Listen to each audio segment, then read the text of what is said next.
بات یہ تھی کہ اصل حقیقت یہ ہے کہ قرآن کی روح سے اور سنت کی روح سے شیعہ اور سنی احادیث بات پہ متفق ہے کہ ابو سفیان معاویہ کبھی مسلمان ہوئے نہیں تھے.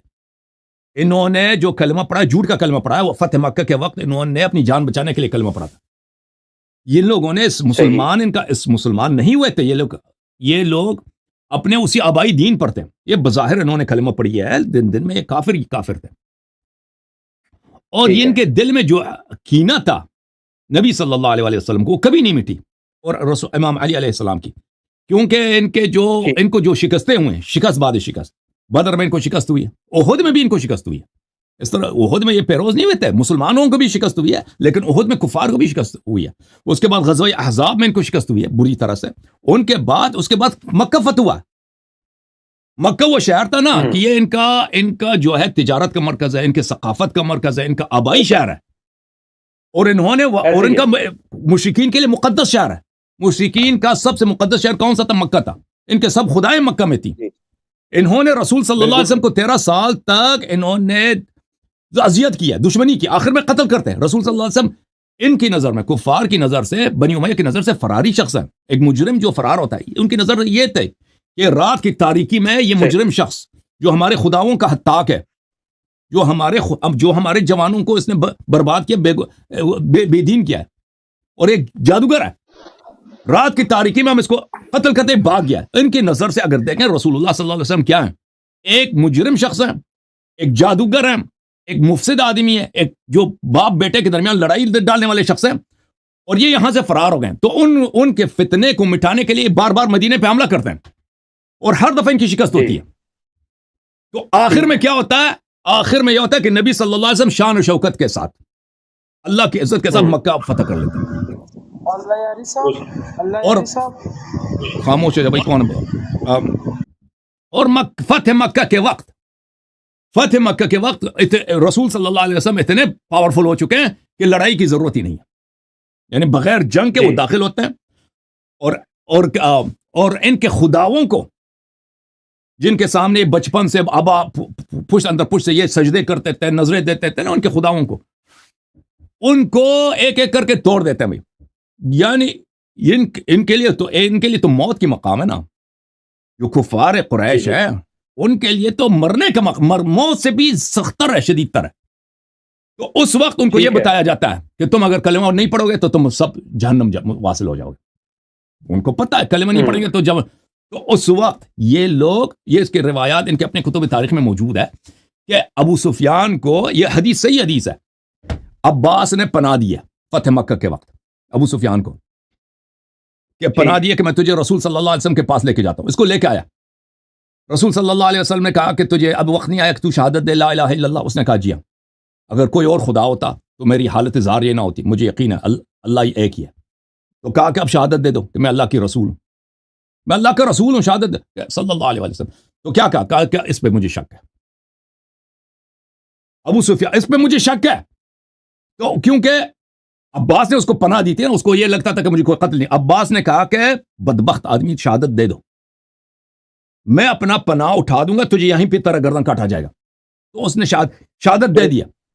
ابو سفیان نے جو شہادت دیا ہے وہ تلوار کے زور سے شہادت دی ہے. وہ کہہ بھی رہا تھا اسی وقت کہہ رہا تھا, 30 سیکنڈ پہلے, شہادت سے پہلے اس نے کہا مجھے شک ہے رسالت پر. تو اس نے, ان لوگوں نے جو شہادتیں دی ہیں یہ کفر کی شہادت دی ہیں. اچھا, اس کے علاوہ مسلمان بننے کے بعد رسول اللہ صلی اللہ علیہ وسلم نے معاویہ کی لعنت کی ہے اور ابو سفیان کی لعنت کی ہے, اور رسول اللہ صلی اللہ علیہ وسلم کے وفات کے بعد ابو سفیان کی حدیث ہے کہ اس نے قریش, ابو بکر, عمر ان سے کہا کہ جنت نار یہ سب جھوٹ ہے, تم جو ہے خلافت کو, یہ پاور ہے, اس کو ایک دوسرے کو, جیسے فٹ بال ہوتا ہے نا, فٹ بال ایک گیند کی طرح ایک دوسرے کو پاس دیا کرو, جنت و نار وغیرہ.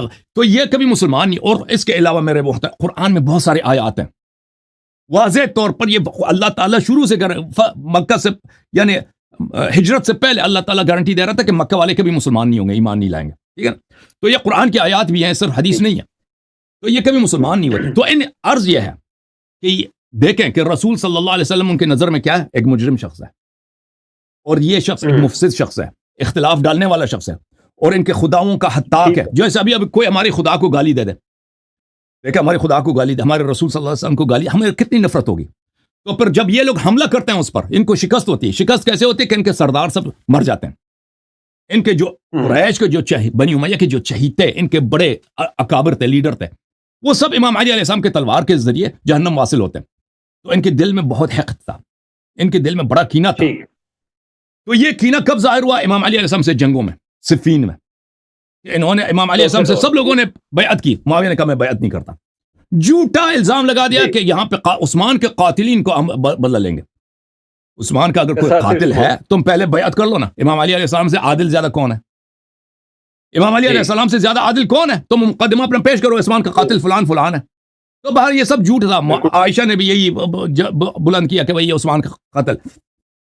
پھر امام علی علیہ السلام کی جب شہادت ہوتی ہے تو پھر کوفے والے ساتھ نہیں دیتے، عراق والے ساتھ نہیں دیتے. امام حسن علیہ السلام کا حکومت اس کو ملتی معاویہ کو.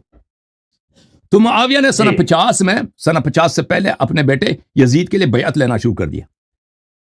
لوگوں نے بیعت کرتے رہے. جب وہ سنہ 60 میں معاویہ کی وفات ہوتی ہے تو یزید، لازمی بات ہے وہ اس کا ولی عہد تھا، پہلے سے لوگوں نے بیعت کیا ہوا تھا، تو اس کو فوراً حکومت مل جاتی. حکومت اس کے لیے بغیر کسی زحمت کے، بغیر کسی مزاحمت کے، بغیر کسی قسم کے محنت کے اس کو فوراً حکومت مل جاتی ہے، کیونکہ اس کے والد نے اس کے لیے سب باغدور کی ہوئی تھی. تو اس وقت بنی امیہ، اس میں احادیث بے شمار ہیں کہ بنی امیہ کے دل میں یہی تھا کہ وہ جو فتح مکہ کے وقت ہماری ذلت ہوئی ہے، فتح مکہ، اس کا بدلہ لینا ہم نے. اب وقت آیا اس کا بدلہ لینے کا. تو انہوں نے امام حسین علیہ السلام مدینے سے بھی نکلے، تو اسی لیے نکلے اپنی جان بچانے کے لیے. انہوں نے جو آیت پڑھی ہے مدینے سے نکلتے ہوئے، فخرج منها خائفا يترقب، وہی آیت پڑھی جو موسیٰ علیہ السلام نے مصر سے نکلتے وقت پڑھی ہے کہ فرعون ان الملأ یأتمرون بک ان یقتلوک فاخرج انی لک من الناصحین. ایک مومن تھا فرعون کے دربار میں، وہ بیچارہ دوڑ کے آیا شہر کے دوسرے کنارے سے، موسیٰ علیہ السلام کو ڈھونڈ کے بولا کہ ان لوگوں نے، فرعون کی کیبنٹ نے میٹنگ کی ہے، فرعون کے جو ایلیٹس ہیں، فرعون کے قوم کے سردار، انہوں نے میٹنگ کی ہے، ان کا فیصلہ ہوا ہے کہ موسیٰ کو قتل کیا جائے. آپ بھاگ جاؤ یہاں سے، نکل جاؤ، میں آپ کا خیر ہوں، نکل جاؤ. تو موسیٰ علیہ السلام مصر سے دوڑ کے بھاگ گئے، نکل گئے. حضرت امام حسین علیہ السلام نے یہ آیت تلاوت کی ہے مدینے سے نکلتے وقت.